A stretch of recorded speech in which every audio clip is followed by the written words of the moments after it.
There we go. So this is a masterclass on understanding ADHD. And there we go.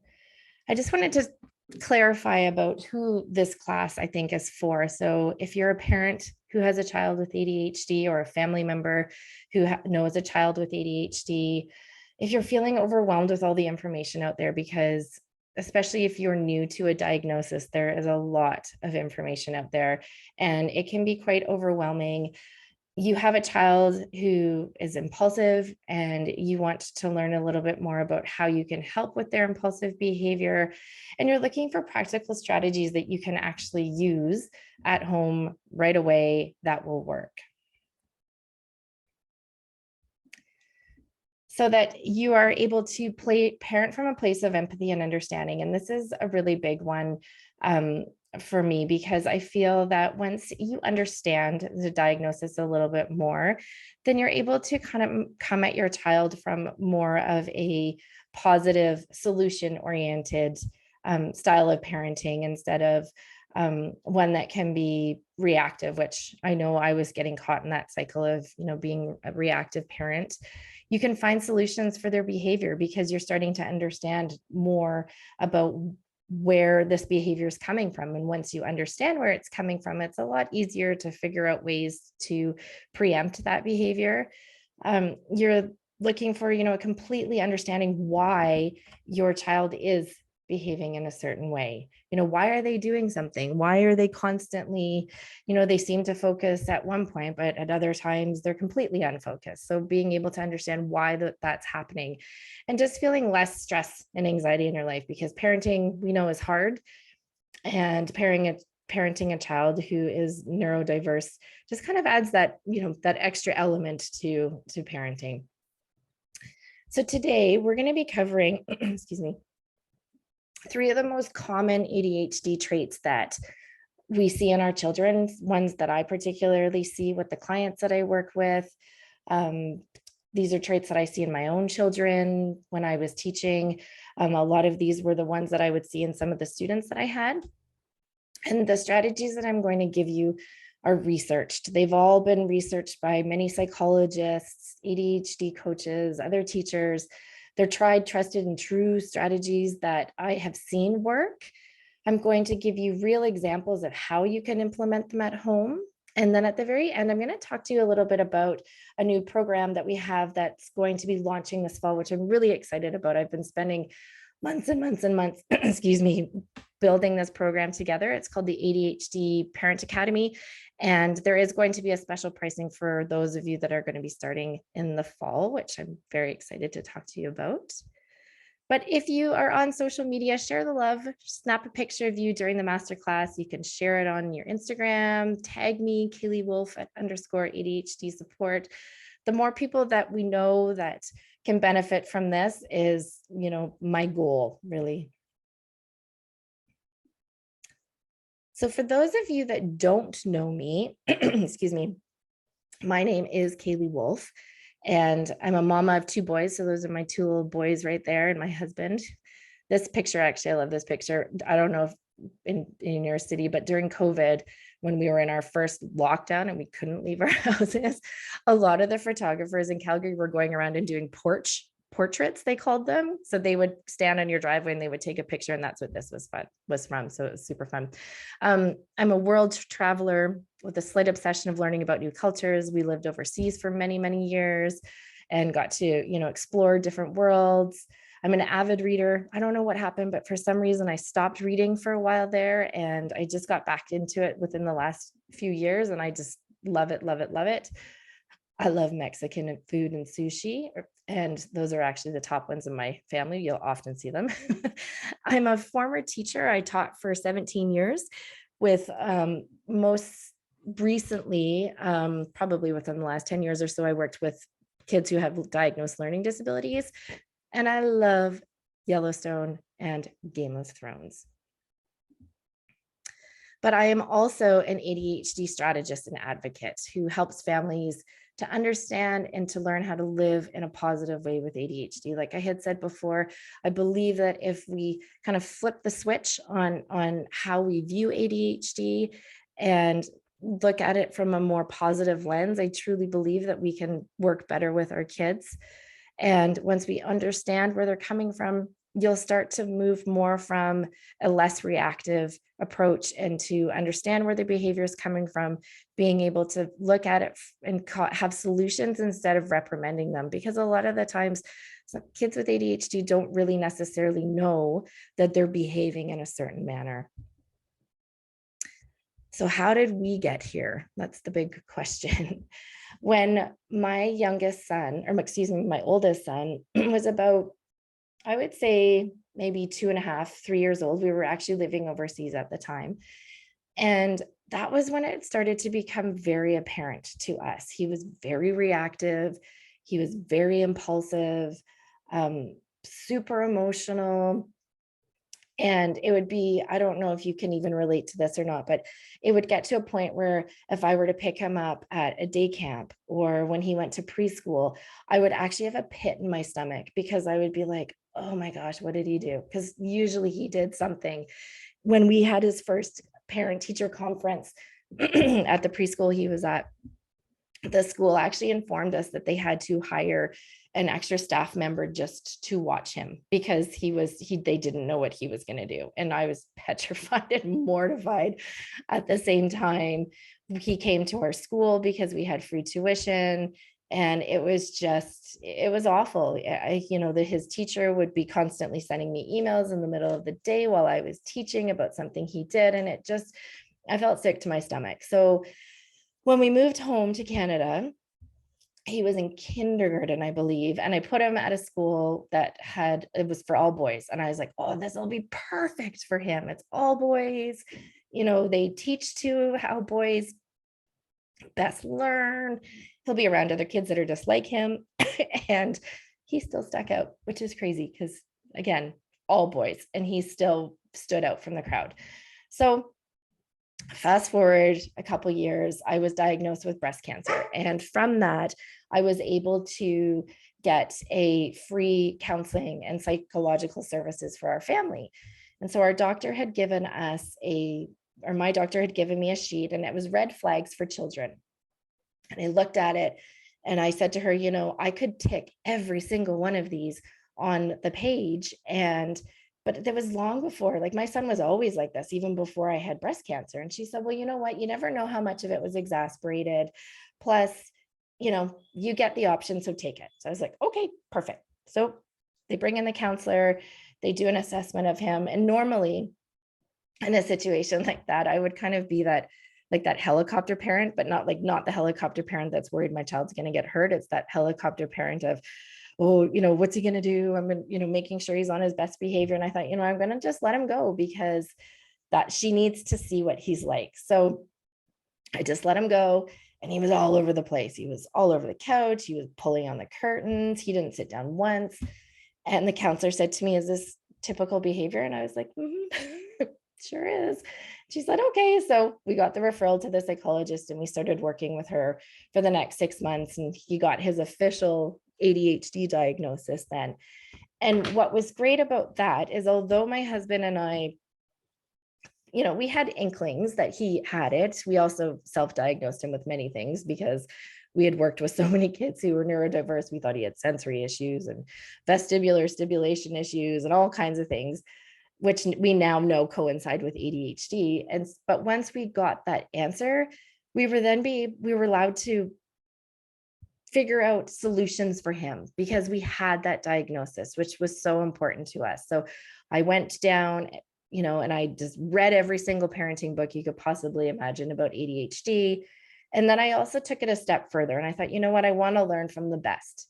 So I started taking courses from different psychologists that specialized in ADHD. And I took that all information and I started to work with our son and I started to implement these strategies that they had recommended. And it was shocking because, well, not shocking, they are professionals, but it started to work. And we were like, oh my goodness. So we would do all these strategies and it worked and he was getting better. And he's 11 years old now. He's in grade 6 and he is just the coolest kid. And he's, He has learned so much about himself too, because it's an open conversation that we have with him all the time. So he knows what works and what doesn't work. And I just thought I need to share this with other parents. And that's kind of where all of this came about. I started my Perfectly Imperfect ADHD group, I think maybe 2 years ago now. And it all stemmed from wanting to share with other parents because I knew that people were in the same boat as I was. So, whoops, I'm going to talk about a couple mistakes that we often see when we are working with or dealing with or interacting with children who have ADHD. And the first one is believing that the behavior is on purpose and then punishing them for it. And there's a really great psychologist out of Toronto. His name is Dr. Stuart Shanker, and he specializes in self-regulation. And his book was actually one of the very first books I read when my oldest was in kindergarten. I read it, and it was actually called Self-Reg for Parents. And he talks about different types of behavior. And so he talks about the difference between misbehavior and stress behavior. And I thought, oh, that's really interesting, because a lot of the times with ADHD, when they're acting up, it looks like misbehavior. It really and truly does. It looks like they're being disrespectful. It looks like they're not listening. It looks like they, tried to hurt that other person. And he goes in and he distinguishes between the two. So I'll give you an example. When it comes to misbehavior, let's say my two children are playing with their Lego. And my youngest son is, he's trying to build something, and his older brother keeps taking his Lego pieces from him, and he asks him to stop, and he doesn't stop, and he takes it again, and he asks him again to stop. He still doesn't stop. And on the third time, when he asks him to stop, he yells and he screams and he hits him. And so when I have the conversation with him later, why did you hit your brother? He sits there and he's able to explain it to me. He says, well, because, Zach was playing, wouldn't give me my Lego pieces, and it was really making me angry. And I asked him to stop 3 times and he didn't stop. So I just got so frustrated, I hit him. That is a form of misbehavior. And the reason why it's misbehavior is because he is actually able to describe to me and explain to me why he did something. Was it right? No. Could he have handled it better? Yes. Did we have conversations later on about what he can do instead of reacting by hitting him? Of course. But he was able to decipher what he did. If I flip the situation and it's the reverse, and my younger son is taking the pieces from my oldest son, and he's getting frustrated and he's getting angry and he gets upset and he hits him. And when I ask him why he did it, he says, I don't know. I say, why did you hit your brother? I don't know. I don't know why I hit him. So when it becomes a stress-induced behavior, it's purely reactive, and they have no idea why they did it. They can't not explain why they got upset. They can't explain why they did something, because it was coming from a place of so much stress that it just, their prefrontal cortex, where our executive functions are, just wasn't firing, and he just couldn't do it. He just couldn't explain why it happened. So here are a couple other examples that you may or not see at home.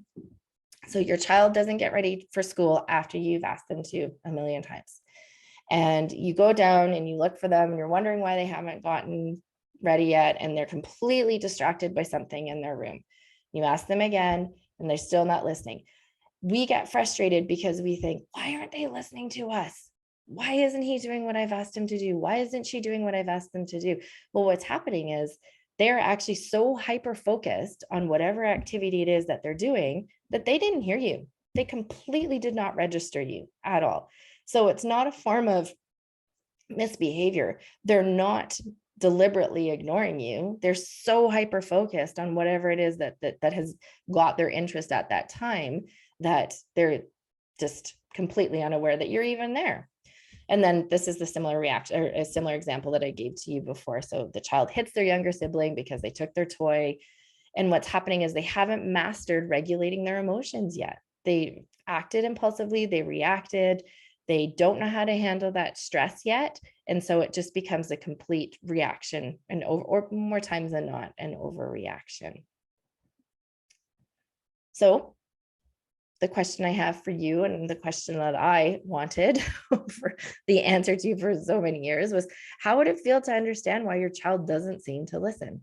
What is the reason behind it? Are they really being disrespectful? Are they really, acting in a manner that they shouldn't? And really, it comes down to regulation.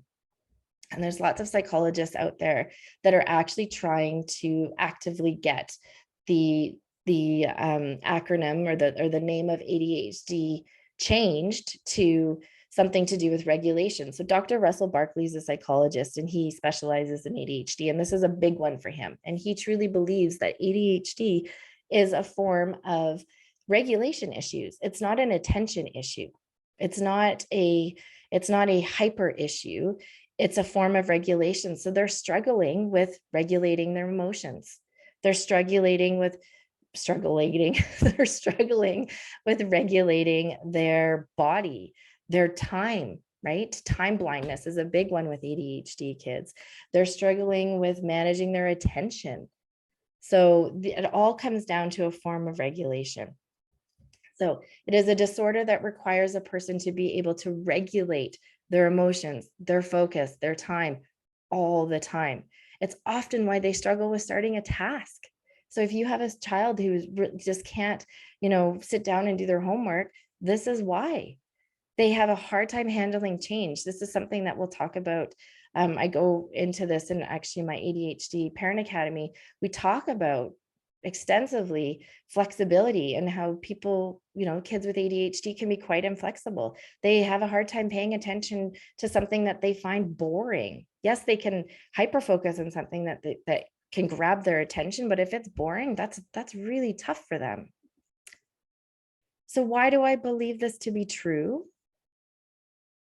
Because Dr. Russell Barkley, one step ahead, says ADHD is really not so much a disorder of attention as it is a disorder of self-regulation. So it's like what I said about before.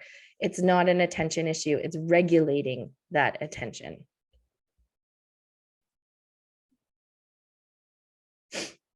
So it's not a choice. This is a huge one. ADHD is not a choice, and it is not bad parenting.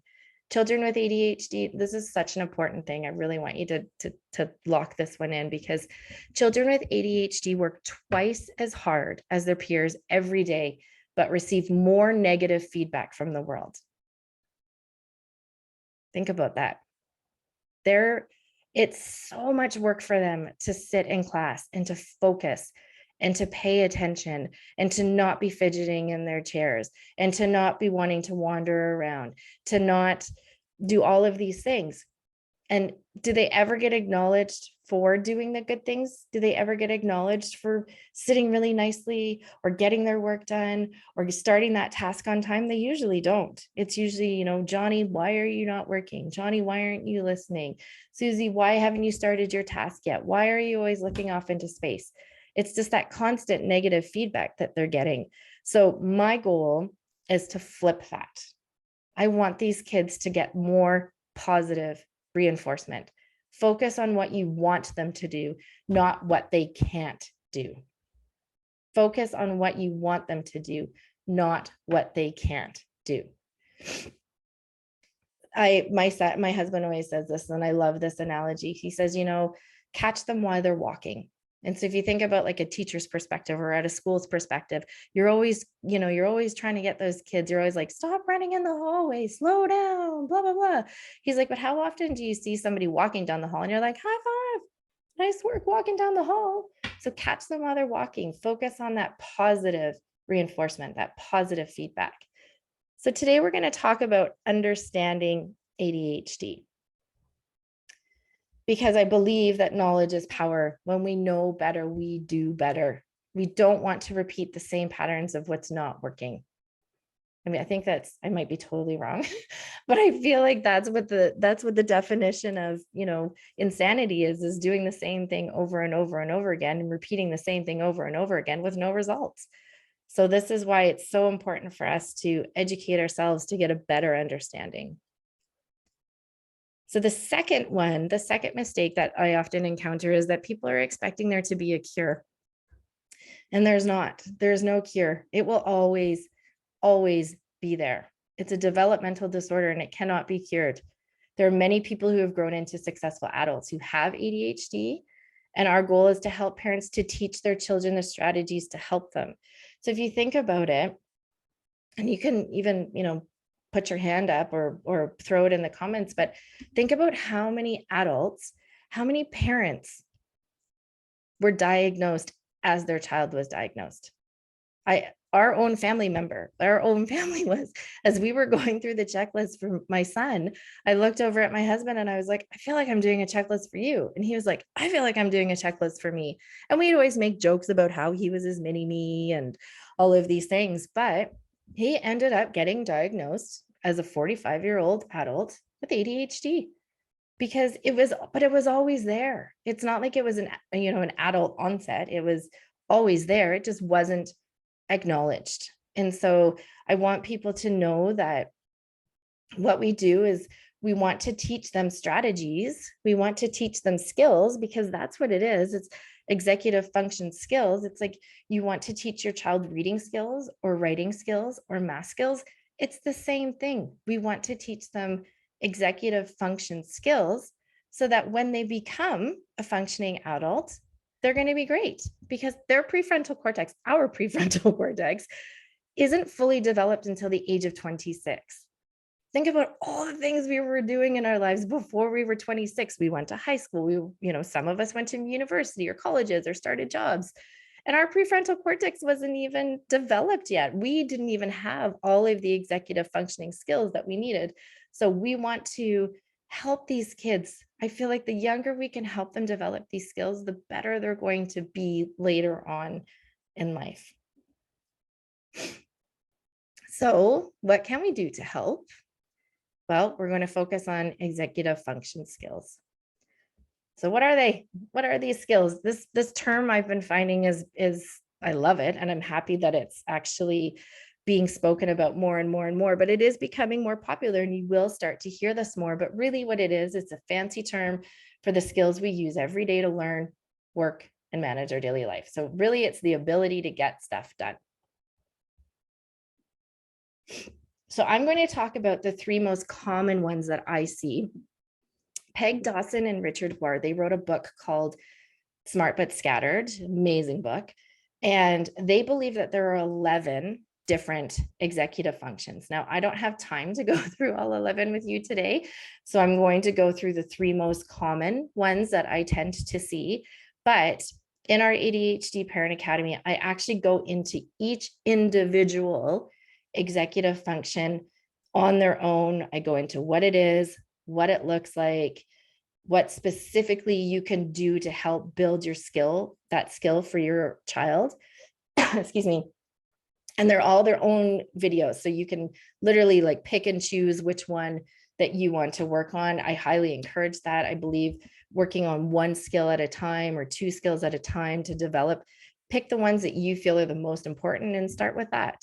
So the three that I'm going to talk about today are impulse control, emotional regulation, and focus and attention. So impulse control is the capacity to think before you act, to be able to resist the urge to say or do something before you've had a chance to actually evaluate the situation. So what does this look like in a child who is struggling with response inhibition is another way to say it, but impulse control. So they are often the ones who rush through things. So they'll rush through their homework, they'll rush through their schoolwork, they'll make careless mistakes because they just want to get it done. They tend to be the ones that are fidgeting all the time. They're moving around all the time. They're maybe tapping pencils or they're clicking pens. They tend to seem more reckless. That's my kids. They're the kids on the playground that are reckless and wild and jumping around and, hanging off the monkey bars and jumping from monkey bar to monkey bar and just not really thinking through the situations. Sometimes they'll make noises. So I don't know if you've ever noticed that, but sometimes they'll be like beep, beep, beep, beep, beep, beep, beep, beep, beep, or they'll make, little noises with their mouths. And what they're doing, the reason why they're actually doing that is because that's a way of stimulating themselves. So they're looking for some form of stimulation during the time. So what can we do? So first of all, we always want to assume that the youngest children have very little impulse control because it is a skill that they're going to learn and to develop. We want to change our expectations around that. So little kids like 3 years old, 4 years old, 5 years old, even 6 years old, they're just starting to learn that skill. So we want to make sure that we alter our expectations on that. Excuse me. And then another thing that you can do is delayed gratification really helps with intrinsically building this skill. So a way that you could do this would be, let's say is your child wants something and let's say I'm going to use dessert as an example. So you've had dinner and dinner's finished and they're like, can I have dessert? And instead of giving to it right away, be like, no, you need to, and this is just good skill behavior building as well. But you want to say, you know what, you need to go and put your dishes away. You need to help clean up the kitchen, put your dishes in the dishwasher, do this, do that, and then you can have dessert. And so that's, instead of giving it to them right away, they have to work for it a little bit. And that kind of ties into the other one. So have them earn something. So let's say they want something. I don't know what it is. Maybe they want a game or something. You want to have them earn something. So they could earn that by, again, this is building in great behavioral characters as well, but, having them build, work on chores, or if they've been really nice to their brother or their sister or their sibling, with very little fights, or, having some sort of, showing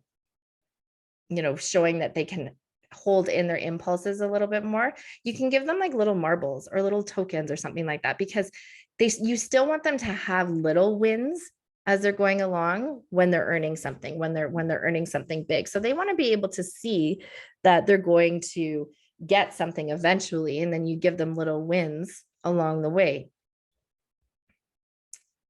The next one is emotional control. So this is the ability to manage your emotions in order to achieve goals or finish tasks. But it's also the ability to, hold in your emotions if something's bothering you. So with our son, he did have sensory as well. So I had to cut off all his tags and his clothes. I had to buy really soft clothing for him. And if it didn't, he would just lose it if something was uncomfortable, or if the bathtub was too warm, he would just get so upset. So they're often quick to call a situation unfair. So if they're playing with their kids and if they're not great at losing, they'll blame it on something, or they'll feel like things aren't fair between siblings.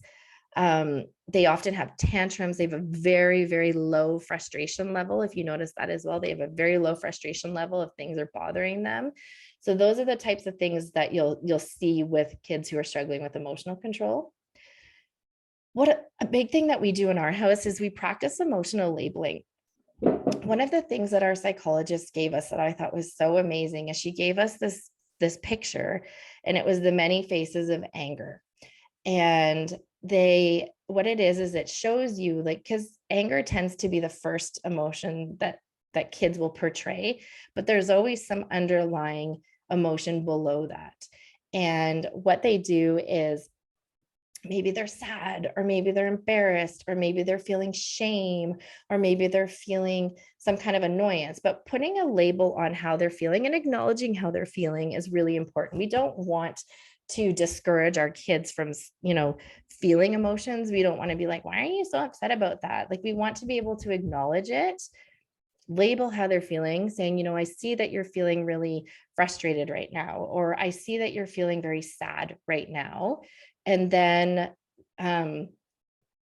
just put a label to it, talk about it. And then it opens up conversations. Paying attention to triggers. So I gave you an example before about what triggered my son was a lot of sensory things. So paying attention to those, and then you can somewhat avoid them. And once you pay attention to them and you're able to kind of diverge those situations, make a journal, have a checklist, something for that, but paying attention to what the triggers are.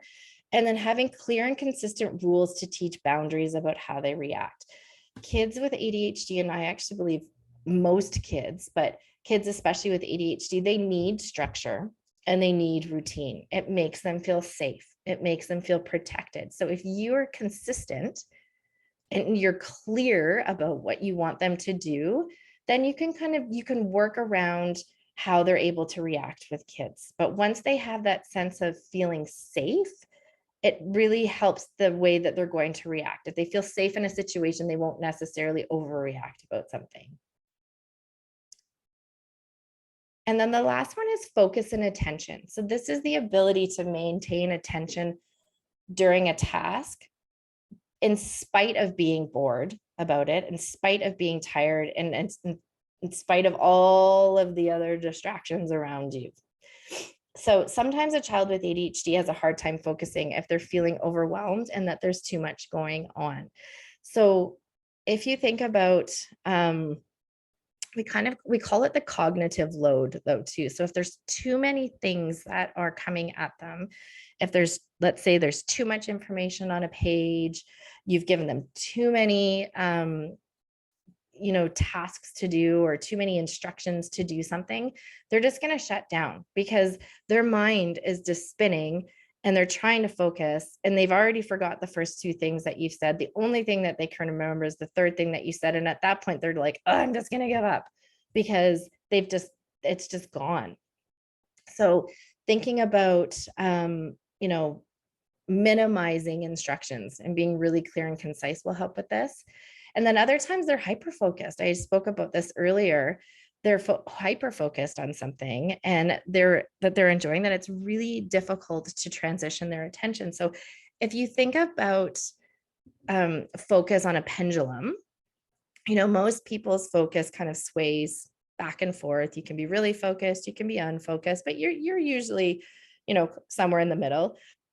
With people with ADHD, the pendulum I'm going to hit my microphone. The pendulum swings. They have much greater swings on their focus. So they can be really hyper focused on something that they're interested in, and they can be completely unfocused if it's something that they're not interested in. So thinking about that as a massive pendulum, because like I said, that was one of the things where I thought I wasn't 100% sure it was ADHD because, he could focus so much on something if it was of interest to him. So what can we do? One of the things that's really important is to wait for your child's full attention before you ask them to do something.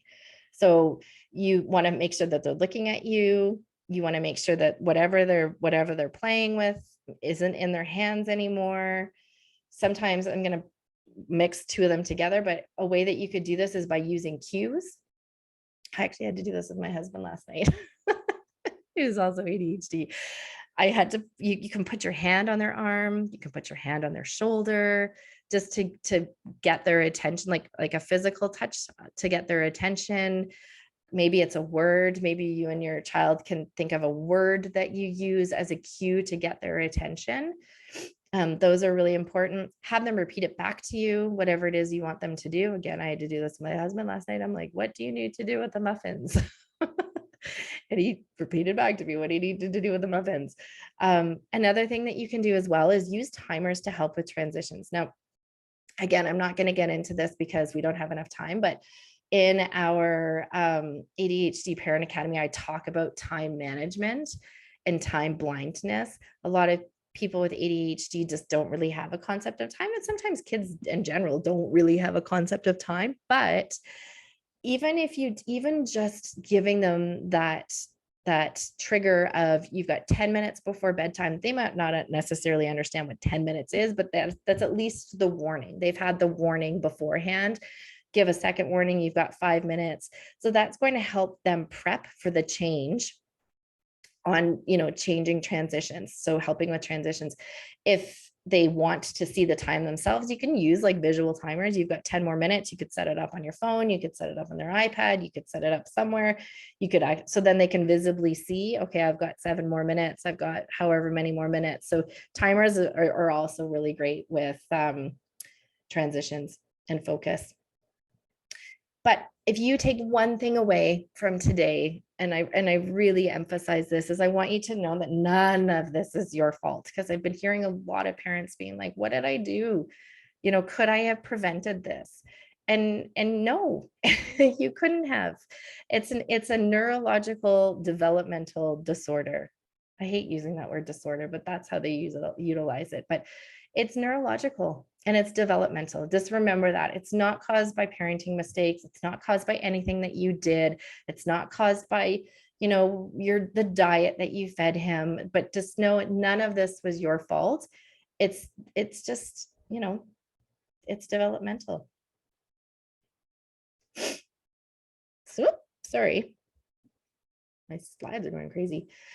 So now I'm sure you're all thinking, I have a pretty good idea of executive functions, and I have a better understanding of my child. And most importantly, I have a better understanding of how to help them. Wouldn't you love to feel this way? I did. I really wanted to feel this way. I was like, what is happening? What is happening? And the big question is, how can you take all of this information that's out there? And there's so much, there's so many websites, there's so many books, there's other people's opinions, there's Facebook groups, there's so much out there, and apply it to situations that are specific to your child. Because it takes a lot of energy and a lot of time, and parents are busy. We're really, really busy. You're working, you're doing errands, you're making appointments, I don't know, you did so many things. There's so many things. You're running your kids back and forth from extracurricular activities. And then there's so much overwhelm. I can remember that overwhelm of just the amount of information that's out there. And the good news is I have done all this work for you. I've spent the time, I've spent the hours, I've spent the money, I've done all of this work for you to help and put it all together in a space that is going to be hopefully beneficial to you. So I created this ADHD Parent Academy with that in mind. I took all of the information that I've learned and I thought, how can I put this into something that's going to be beneficial for parents? How can I put this, where they can work at it through their own time? It's a self-paced program. It's self-paced, but that doesn't mean you're on your own. It's self-paced in the sense where you can go through whatever module you want in whatever format you want, but you always have access to me. You're not alone. It's not self-paced and you're alone.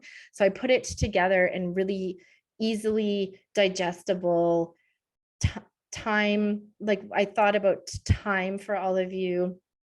And practical. I wanted it to be something that can be practical for you to be able to utilize right away. So I'm just going to go through what it looks like and what the different modules are going to be, and then you can see if this would be a good fit for you. So in module 1, I actually look at what exactly ADHD is.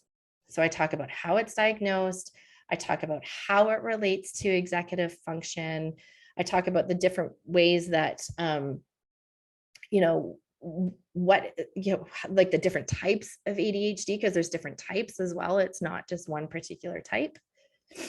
And then in module 2, this is where I do a really, really deep dive into all of the executive functions that I had spoke to you about before. So remember, there's 11 of them.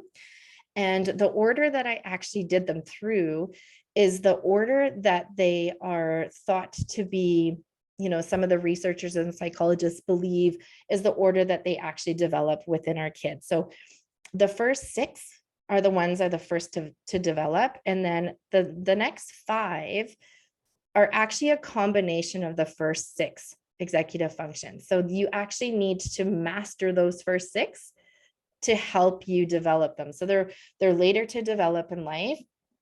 And they also require you to have these skills in order to execute them. So I go into them, like I said, I go into what they are, what they look like, some very specific strategies to help build that skill. And I'm going to reinforce that it's a skill like any other skill we want our kids to learn. We have to teach them, right? We have to teach them. We have to be their prefrontal cortex for them. And then in module 3, this is your toolkit. So what I've done is I've taken all kinds of strategies that I've learned that are specific to ADHD, maybe not necessarily specific to the executive functions that you can actually start using on a daily basis.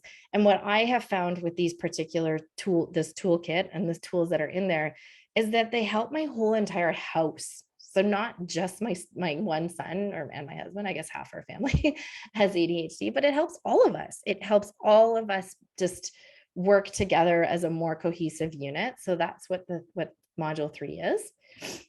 And then module 4, I go a little bit more into parenting strategies. So I talk about some different ways to be more of a mindful parent, how we can interact with our kids in a more calm manner, in a more positive manner. So it does, somewhat have to do with ADHD, but it's just a little bit more of what we can do as parents when handling our certain situations with our kids. And then I have 2 bonus modules. And I added this one just recently because I wanted to touch on this topic, because ADHD in girls, not always, but it tends to show up a little bit differently than it does in boys. And I thought it was important to talk specifically about this one, because they're actually calling this one it's kind of like they call it the hidden disorder, because it's not so apparent with girls. It's not so in your face. So a lot of girls with ADHD tend to get misdiagnosed with other things because it can show up in different ways. So I thought, you know what, this would be a really great module to have just on its own to talk about that. And then the other bonus module is I'm also a certified holistic nutrition counselor. And after I became that, I realized that nutrition was a huge part of the overall package that I have worked on with my son. And it's been a big part of our household. So just some easy to follow tips for you to try at home with your child, some specific, minerals and vitamins that are really great for ADHD brains. What are some types of foods that are really great? And things that it's not overwhelming. It's not these crazy meal plans where you have to go and, buy all kinds of different recipes. Just some really basic, easy tips for you, for your child. And then I have some added bonuses. Excuse me. So everyone who signs up actually will get their own strategy, one-on-one strategy call with me. And you can use this anytime throughout the course that you're taking the course. And these particular strategy calls aren't specific to questions you have about the course, although they could be, but I want to try and make them about your child. So there are ways that you and I can work together, and we can work on what's best for your child. We can try and come up with a plan for what you would like to see at home. It could be things about at school as well. So it's whatever you want, however you want to structure this call, that's what we're going to do.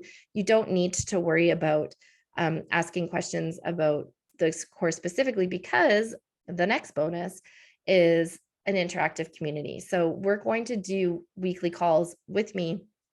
Well, we'll get together, and that's your time to ask me questions about, specific things about the course that you may want a little bit more clarification on. Maybe you want to know, if there are any more strategies that might work for a particular thing, but this is where we will work together. And I always find that it's so nice to have that community feel, to be around parents and other people that know exactly how we're feeling. And part of the reason why I built this as well was, I hate to keep bringing it back to this, but when I had breast cancer, after I finished my treatment, I did a 12-week, I paid to do this 12-week supportive care group. And I was with 15 other women who had just finished breast cancer treatment. And it was the most unbelievable feeling being with people that actually understood how I was feeling, and they got it. And I find it's the same with, us in this parent community of kids with ADHD. It's so nice to have somebody understand and be like, oh my gosh, my child does that too. And just, learn together as a group and support each other as a group. And then the next one is, and again, you may or not think this was great, but I thought this was super cool. I had done this other program, and part of the program, they offered the audio files. And I was like, that is so cool, because everybody learns really differently, right? And we're busy parents. So sometimes you don't have time to just sit here on a computer and watch the videos. So you can just listen to the audio file and, pop your headphones in your ear and you can listen to it on the go. You can listen to it in the car. You can listen to it on a walk. It'd be kind of like a little mini podcast, a little learning podcast. But I thought that was such a cool idea. I was like, audio files, I'm going to totally use that. So another really great audio or bonus. So this is everything that you're going to get all together. So when you add up everything, the total value is almost $900 of everything when you put everything together for all of you. But because I did say that we were going to do a special offer for you guys, and the special offer is $297, which I think is an amazing deal. You get all of this. And I mean, I charge $120 just for my calls alone. So if you were to just do a one-on-one call, that's what I would charge for just that. And you're getting that for free. So all of this is for you. If it is something that is of interest to you, all you have to do is go to this website. So Perfectly Perfect ADHD.newzenler.com, courses, ADHD Parent Academy. And once you get to this site, you'll just click the sign up now button and it's going to take you to the checkout. So you just go to the checkout, but I'm also offering 100% money back 30-day guarantee. So if you use this and you're like, you know what, this isn't for me, I don't know, I just don't think I can do it, no problem. You'll get your money back. So just know that you're not, if it is something that you feel isn't right for you, you've got 30 days, 100% money back. So anyway, you just go here and then that's it. So thank you. I just really appreciate you all taking the time to come out today to learn about ADHD. I know it was a bit of a whirlwind and it was kind of a lot thrown at you at once, but I do very much appreciate you coming in on today, this morning. I'm going to actually stop the recording because I've noticed there's a couple, just going to stop.